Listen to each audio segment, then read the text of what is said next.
And we spoke for 2 days on breaking the spirit of poverty. And I think we only begun to scratch the surface. But I think that's God's desire and heart for us to set us free, to allow us to move in His abundance in such a way that we have no doubts, no questions, no concerns. And so I'm saying, Lord, what do we speak about today? And then Bill just made it fairly clear, and God's saying, come away with me. And come away with me. He's been saying that to each and every one of us all our lives. And we find it somewhat difficult because we are too concerned with the affairs of the day. And whatever you have going on, we always have an excuse for delaying the move. And God's calling us, each and every one of us, to a journey of exodus, to move you out from wherever you are into another place. And in that place where He becomes truly the one He intends to be in your life. And sometimes we tend to delay, and we tend to have excuses. Like the man said, Lord, I want to follow you, however, I have some business to take care of, and therefore that takes priority. And we have a tendency to set priorities that somehow causes us to tell God, would you hold on for a day, 2 days, a month, a year, the rest of my life? Because I got stuff to do, and the stuff has absolutely no significance as far as eternity is concerned. And so God has not made it impossible for us. If anything, He's made it rather easy for us to come into His presence and enjoy that presence and move in that presence and have our being in that presence in such a way that would change the world around us.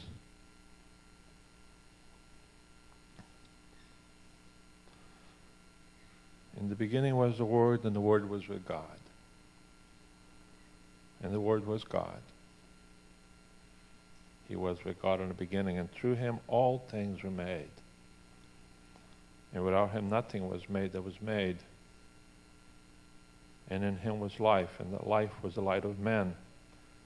And the light shines in the darkness, but the darkness has not understood it. And another way of looking at that is saying the darkness has withdrawn from His presence.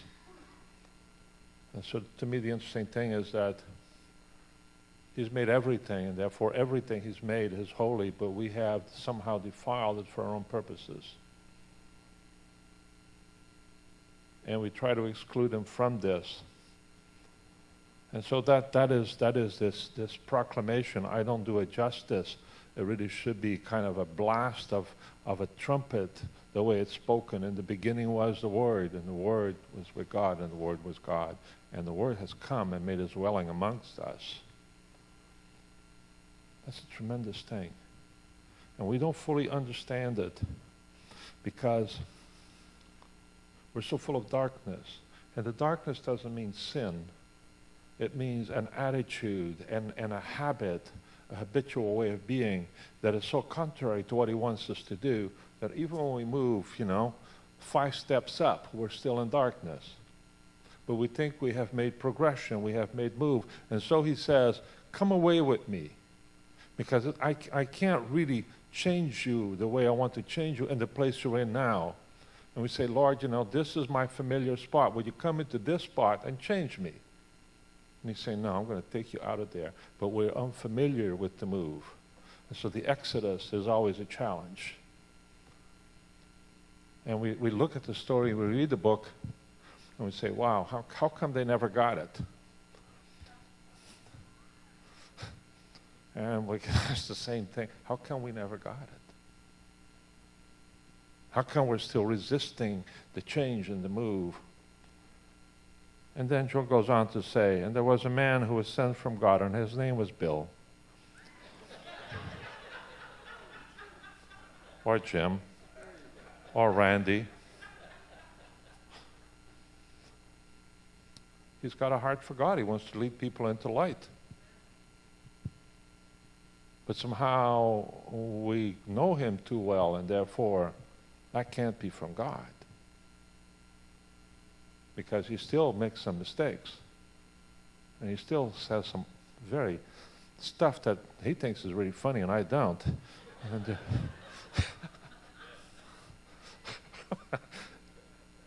nevertheless,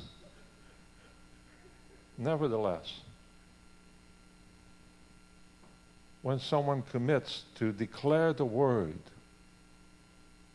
he makes a proclamation about light. And what we do is we filter it. And somehow we say, we don't want the light. You know, it's much more comfortable not being in the light. And so, and Bill or John or Jim never declared that they were the light. And if they do, then you have a right to stone them. But literally, they're making a declaration, a proclamation. There is a light. Will you come to it? And we say, yeah, but the light shines too brightly. And when the light hits us, we see things we don't want to see. And therefore, we'll go into hiding.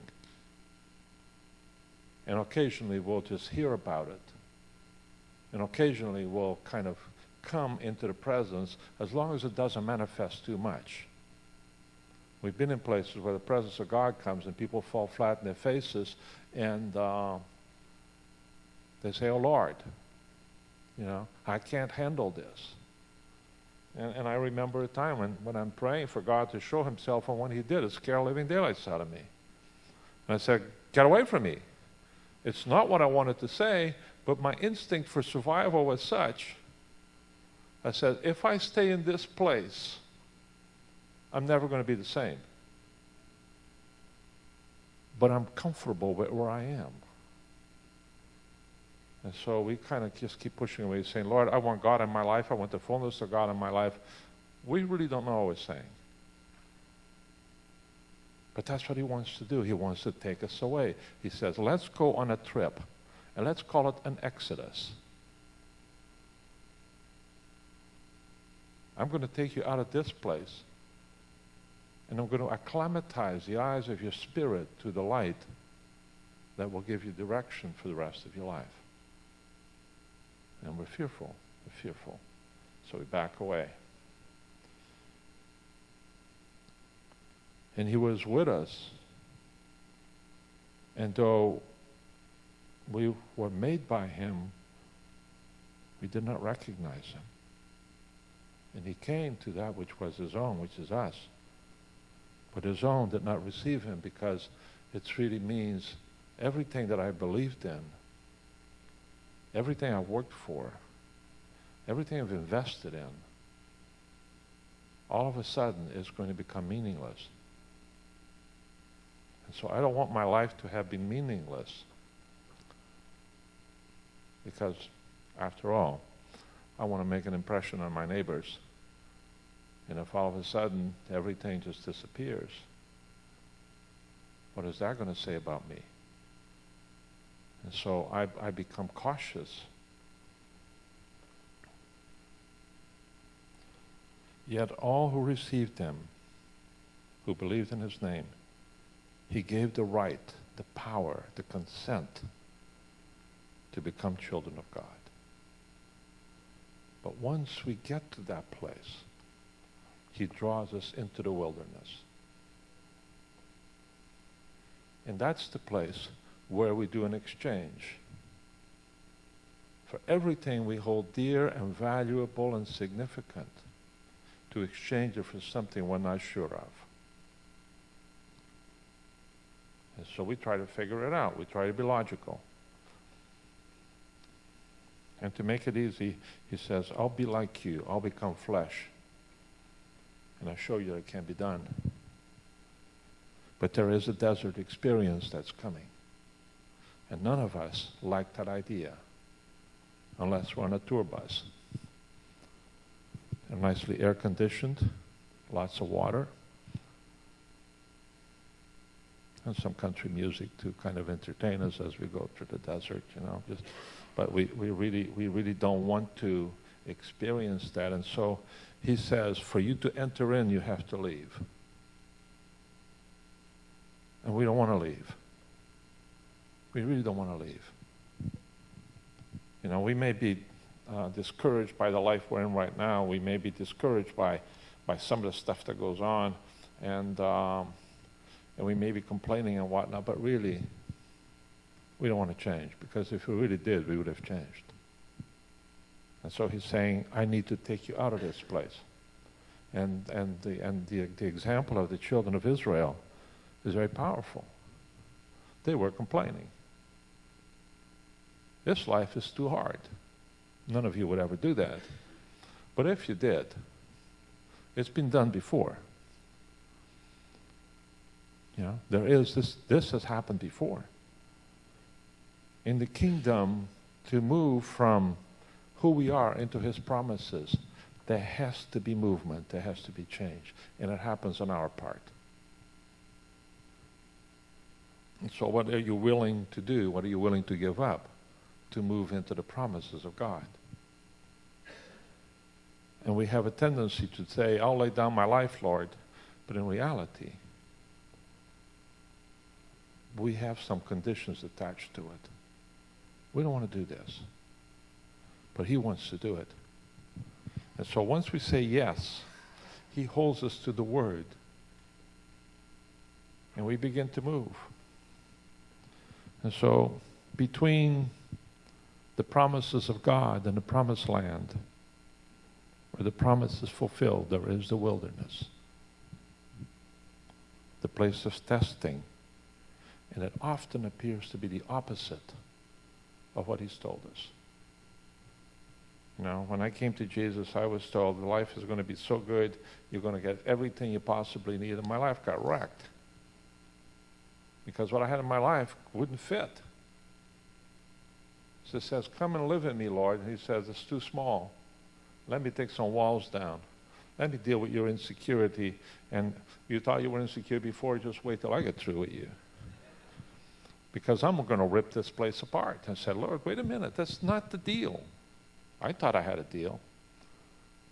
What I want you to do is just paint the walls, fill up my bank account, and make my life easy.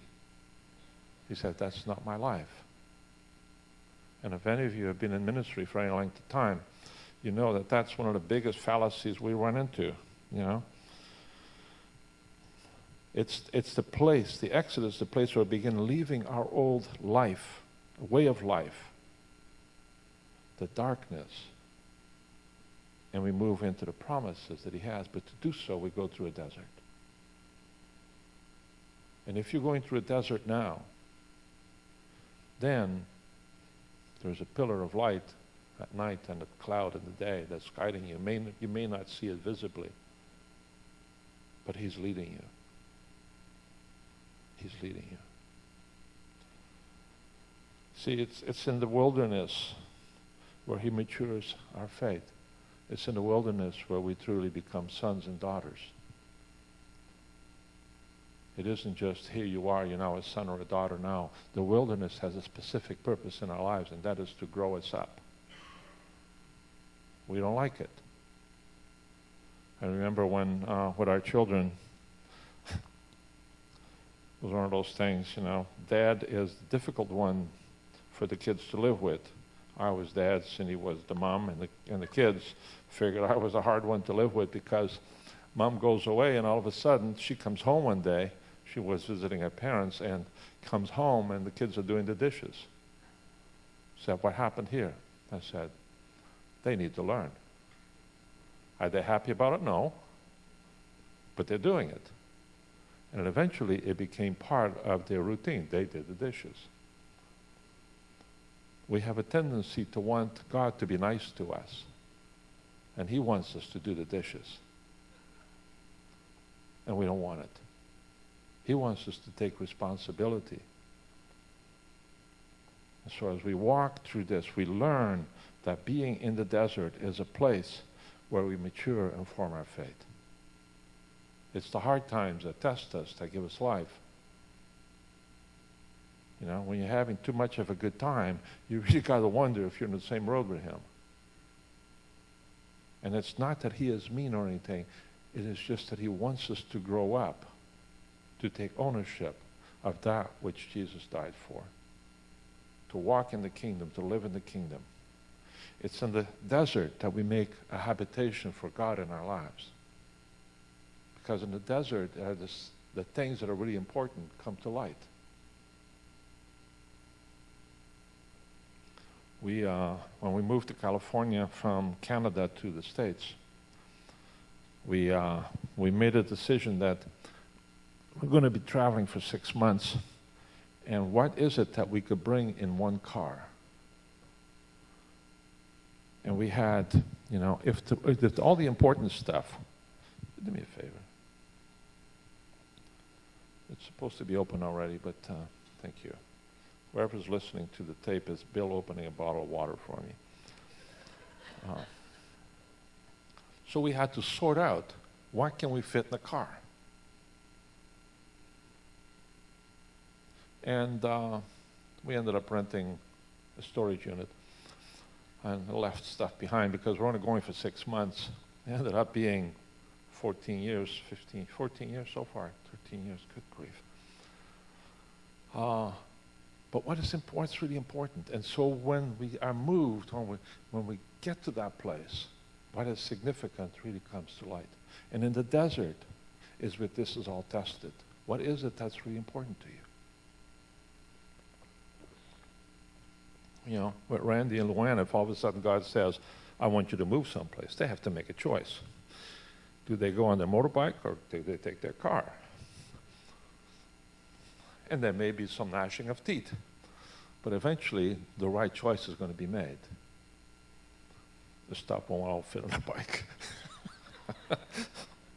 And so, it's in the wilderness where the things that we hold dear that really have no value is exposed. That's really significant. It's in the wilderness that you face your greatest challenges, where you face the confusion, the doubt, but it's also where you have the most glorious experiences. Because he says he will never leave you or forsake you, but he will strip those things off you that keep you from becoming carriers of the fullness of light. So there'll be no darkness in you. See, the desert is a place of God's intervention. It's also the place of God's greatest presence in our lives. If we fail to recognize this, guess what happens? You go around the mountain again. And some of us have been around the mountain so many times, we figured, what's wrong with God? Has he forsaken me or abandoned me? Where is his presence? He's saying, you want my presence manifested. Next time you go around, let go of some of the stuff that's keeping you in bondage to darkness.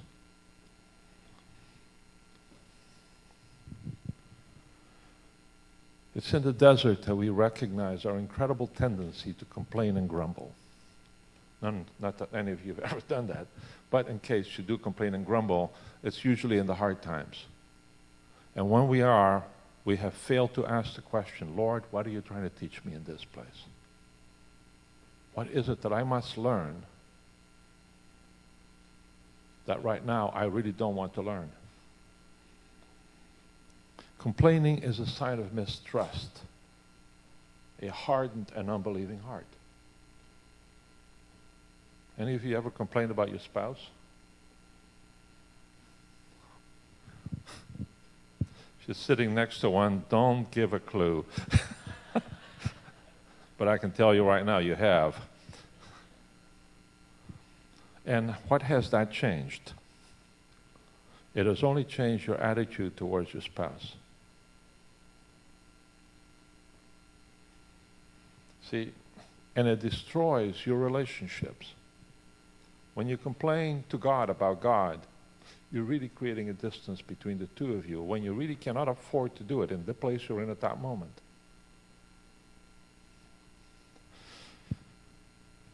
And when we complain to other people, it undermines their faith. Cindy and I work at this. We have seen too many people who complain about their spouses to other people. And what they've done is they scandalize them. And whenever we complain to others, we bring scandal. And God will not have it. And so in the desert, it's a place where we have the opportunity to have our hearts revealed. And so when we begin to scandalize, it's because we really don't trust Him and believe in Him. And we think we know better. And by the way, constant murmuring and complaining, as far as I know, has never changed God's mind. So it's just a waste of energy. But we're good at it because we draw company that loves that kind of darkness. And the enemy lives in it and resides in it. What would happen if all of a sudden you went the whole week, the whole community went a whole week without murmuring or complaining once? There could be huge amounts of silence. You know, I'm meditating. I can't say anything, I have nothing to say. But we look for reasons to do so. I don't know if you noticed this or not, but we watch the news, and what do we do with the news? The news is prone to make you want to complain. And we feel righteous. We feel so righteous doing it, except it invites darkness. So Lord, I'm seeing something. I don't think this is your heart. How do I pray for this now? And how do I begin to thank you for the change you will bring by my intercession on the behalf of what's going on here, so that I can see it differently?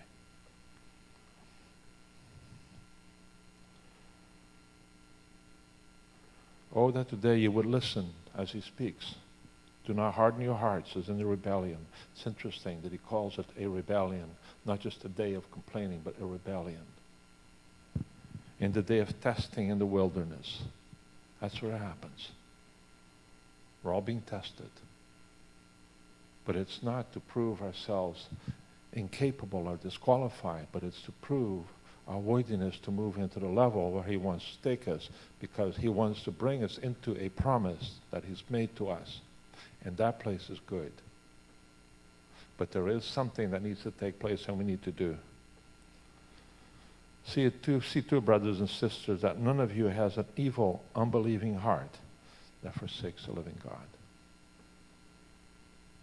You know, logic, reasoning often causes us to somehow come to a place of unbelief. Faith is a declaration of trust. It opens us to the move of God in our lives. It opens doors for the continuation of His purpose in our lives. And so one of my prayers is, Lord, I believe, help my unbelief, because I got limitations here, and I still have too many things that block me, that keep me from walking in the fullness. And I'm willing to admit and recognize that this is an area of unbelief. I'm not going to make declarations that are not true in my heart, and yet most of us do.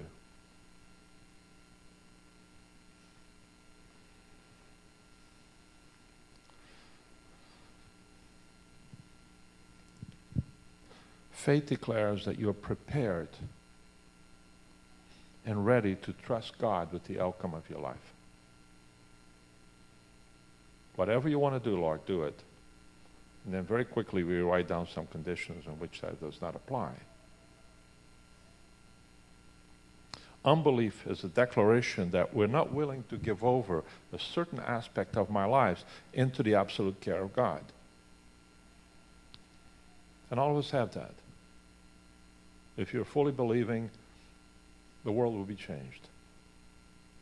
But we're learning to come in, and this is part of the Exodus journey, is that we're learning to trust.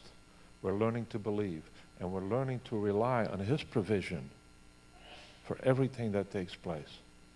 But sometimes we get this real hankering to go back to the place that we came from.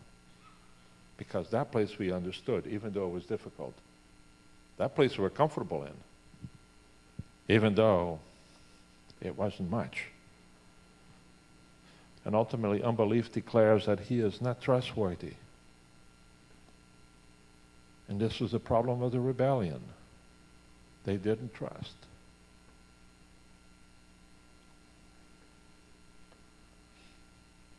See, when we complain, we fail to recognize the purpose of the journey through the desert. And therefore, we fail to see the opportunity. Whatever struggles you're going through at the moment, if God's in your life, is moving you through the desert, through the wilderness, and in it, there is an opportunity. But our tendency is to say, Lord, I've asked you for relief, you haven't given it to me, what's wrong? The next thing you know, we're coming to people and saying, well, you pray and be in agreement with me that God blew it here. You don't say those things, but that's really where we come from. I need this, I need that. And we talked about it the last couple of nights. It's difficult for us to recognize that God's purpose is to literally destroy the old man. Because the old man was self-serving and selfish. And what he wants to do is he wants to create the image of who he is and who he presented himself as the Lord Jesus Christ of Nazareth, who came to give his life for others. And what we want to do is we want to reap the benefit, rather than let the benefits of who God is through me flow onto Bill's life to such an extent that his life has changed, and I am blessed by his change. I know it's a mouthful, but really, see, if I want some of the benefits, it will destroy me. I remember one time, religious thing. Lord, you want all the glory. Why do you want all the glory? None of you have ever asked that question. I ask those questions. Lord, why can't I have 10% of it? I mean, you wouldn't miss it. You get so much of it. None of you have ever done that. Good grief. Ask and you will receive. So I said, Lord, why can't I have it? Just a little bit of it. And in the most gentle, kind way possible, he says, Martin, I'll hold on to it. Where you are now, it will kill you. It would destroy you. It's better that I hold on to it, and I'm preparing you to receive glory. Because I'm taking you from glory to glory. If you have it now, to paraphrase, the garbage in you will burn you up. You don't want that. I can handle that. I can handle it. I don't begrudge him the glory. At one time I did. Why do you need to have all? You already got some. You got most of it anyway. Why can't I have just a little bit of it? None of you done that. Amazing. I'm impressed.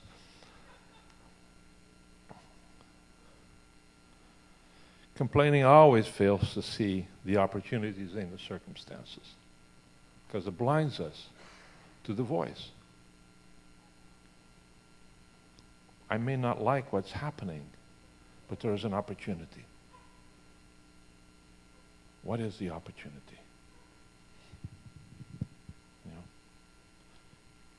And so I need to learn that in my circumstance, which is unpopular and not necessarily nice, I need to be able to be grateful and thankful to God. So I said, in all circumstances, I give praise, not for the circumstance, because complaining is not going to change it.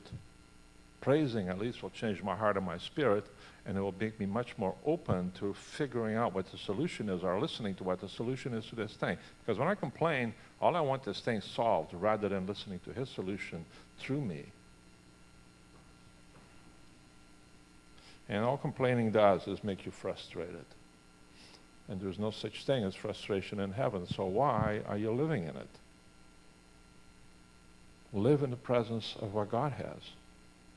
Lord, I thank you for the answer. I don't know what it is yet, but it's got to be a doozer, because this is an incredible circumstance I'm in right now, and I can't figure a way out. So, and you can, and you are going to. Therefore, I give you praise and thanks for what you're about to do.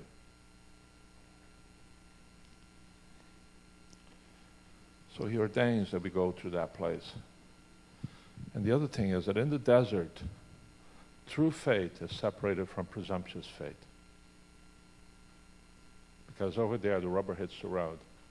And you can't say, well, I believe God for this, this, and this. No, over there, the true faith will reveal itself. And it's the only place where you can get to the place of saying, Lord, I thought I had all sorts of faith because I've been agreeing with Bill and he's got all sorts of faith, and therefore my faith must be huge. But now I'm faced with a circumstance that I don't even know how to pray about. So help my unbelief. I thought I was much stronger than this. There's this wonderful story at the end of the book of John, the Gospel of John, where Jesus comes and he has this confrontation with Peter. And he says, Peter, do you love me? And Peter says, I love you. And he does this 3 times. And so we say, that's a pretty weird thing, do you love me? Yes, I love you. Do you love me? Yes, I love you. But see, the Greek is a little different. The Greek says, Peter, do you agape me? Do you love me with a totally unconditional, lay down my life kind of love? And Peter says, Lord, I love you, I phileo you, I love you like a friend. And that makes a huge difference. Then the Lord asked him again, Peter, do you agape me? Do you love me to such an extent that you lay your life down? He said, Lord, you know that I phileo you, that I have a friendly love for you. And finally Jesus says, Peter, do you love me with the love of a friend? And Peter says, Lord, you know. And the Lord's willing to meet him at that place. Peter is no longer presuming that he's going to lay his life down for God, for Jesus. He recognizes who he is. And the Lord meets him in that spot. And Peter becomes the man that God builds that church on. There is a reality that we need to face about our faith. Most of us brag about our faith and the faith that we don't have.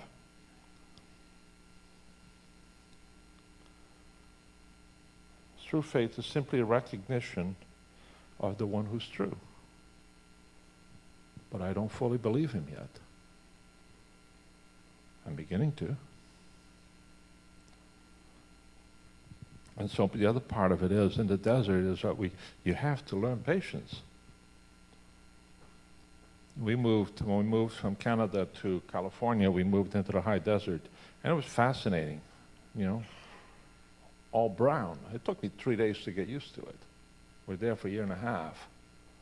After a while, it kind of gets old. You look for it, and it only rains maybe once or twice a year, very briefly, and things go green. You look, wow, green, and then you watch it go brown. It is a continual thing.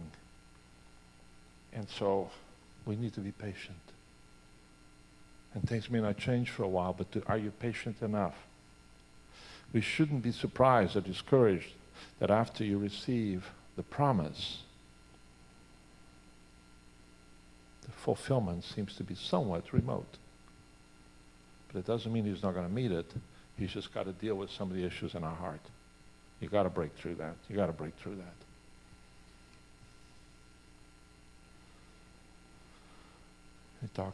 In Hebrews, it talks about Abraham having patiently waited. He obtained the promise. The thing is, our impatience with God is our unbelief with God. When are you going to do it? When are you going to do it? He doesn't break his promises, but we come from a place where we're familiar with people breaking promises, and we keep reminding him that he made a promise, rather than, Lord, what must I do? How must I explore my heart, reveal my heart, so that when the promise is released, I'll be ready to receive it? Because these promises are way too big for the character we have now.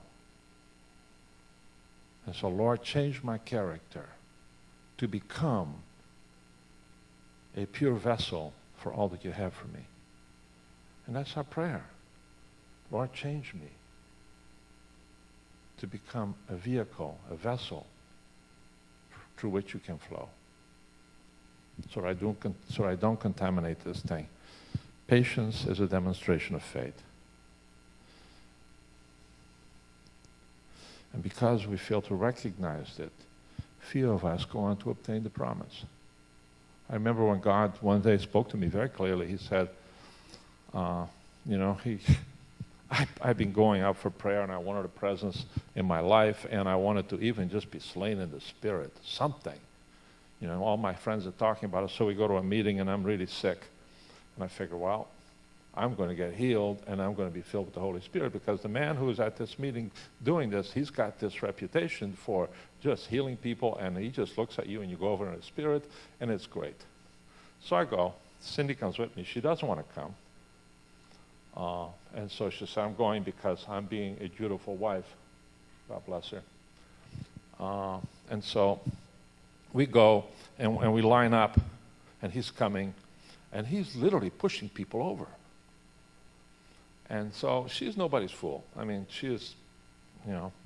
And so he's coming towards me. I'm standing here. Cindy's standing over here. And he's praying, and he's just, you know, knocking him over. And so he gets to me, and he skips me. And he goes straight to her. And he goes like this, and his hand's about a foot away from my head, and she goes, bang. And I'm saying, oh, this is going to be good. He comes to me, you know, nothing. Well, she didn't want that. So she's as mad as a wet hen on the floor. And I'm standing up, and I'm saying, this is just not fair. She doesn't want it, and she gets it. I'm praying and asking for it. I'm not getting anything. And so we go home. We don't talk much. So next day, I'm in bed. I'm still sick. I don't get healed. And I am complaining. I am really complaining. Because downstairs, Cindy is working out her anger in the kitchen. And I'm not going down there no matter what. Because pots and pans are making all sorts of noises. It has nothing to do with cooking. So anyway, I'm just laying in bed and I'm saying, Lord, it's just not fair. You know, what happened? And all of a sudden, the voice of the Lord fills the room. I figure the whole town, the village heard it. He says, Martin, be patient. I've planted you a lot deeper than that. You know, and I'm amazed. He says, be patient. He talked to me. He heard me. He heard me. He heard the cry of my heart. In the middle of my complaining, he heard this. And Cindy's still going on downstairs, but it really doesn't matter anymore. I figure she heard it, so she's going to come up and repent soon, which she never did.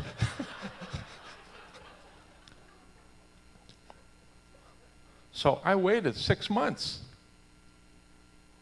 And I go knocking on the door of the heavens. Lord, it's been 6 months. I have been waiting patiently. There is a promise here that I would like you to fulfill. It took 15 years. And in those 15 years, I got cleansed out. I got stuff ripped off me. I got convicted of stuff. I got changed in so many different ways. And finally saying, you know, Lord, says you're not ready. You're not ready. But my promise remains. So 15 years later, it begins to manifest itself. I'm saying, wow, this is really heady. And if I'm not careful, it's really going to go to my head. But I had enough wisdom by then to recognize the temptation of taking credit for something that had nothing to do with me. The promise is true. I just wasn't ready for it. And so what we do is we wait. And in the wilderness, you have to wait. And it can be one of the most difficult trials we encounter because we are by nature impatient. We want it now. You know, when you watch television, you know, there is a major problem and there's a solution within an hour. And if you took the commercials out, it would be 45 minutes. The problems are solved. In 15 years, with no commercials, is a long time. But when it begins to happen, it's because he says, I have worked in your heart and in your spirit enough so that I can begin to release it. Begin to release it.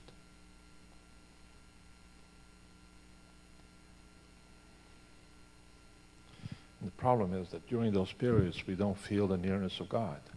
Any of you ever been through stages where you just say, where are you?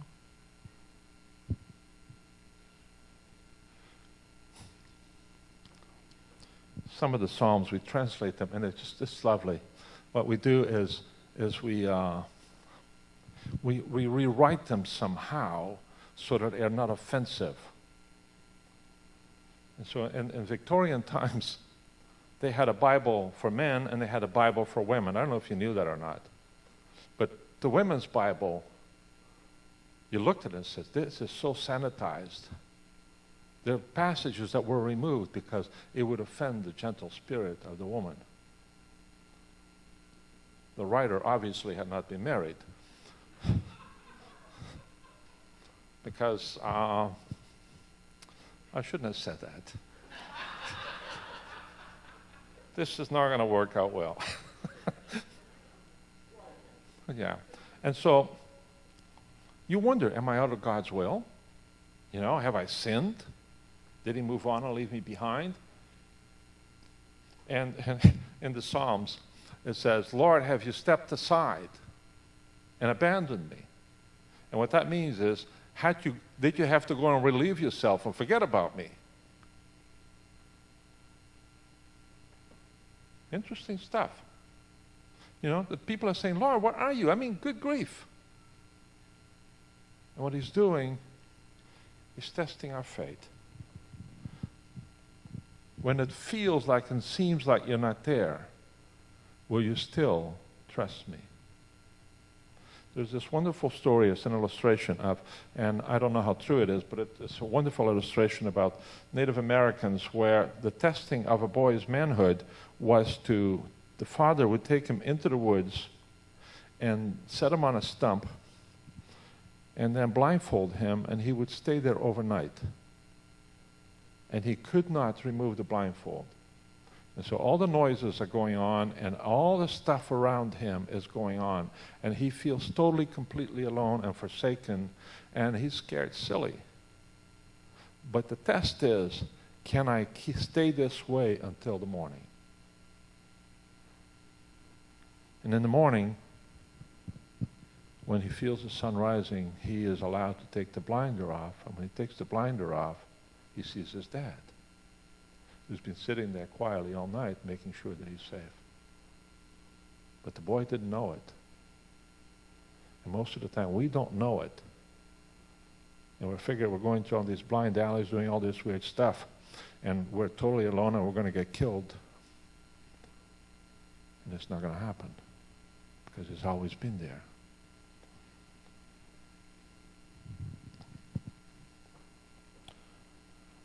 And so when our patience begins to fail, we compromise our faith. We will settle for less, and we diminish God.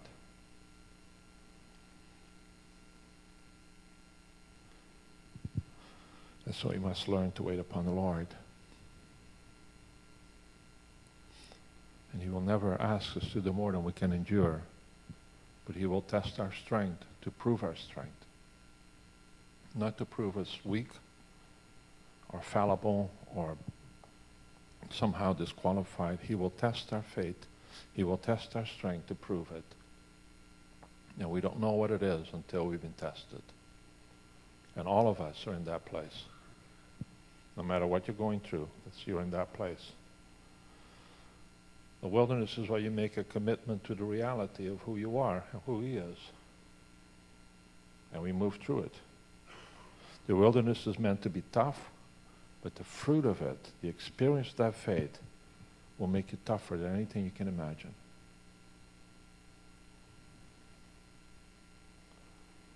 It's not meant to be easy, but it's meant to be fully life-giving. In the wilderness, you produce fruit in keeping with its purposes. And in the wilderness is where you appropriate the right to be called a son or a daughter of the living God. Because that's where you get strengthened. That's where your character is formed. That's where the nature of Christ becomes to take shape in you, and you move from presumption into reality. And when you begin to speak the word, everything changes.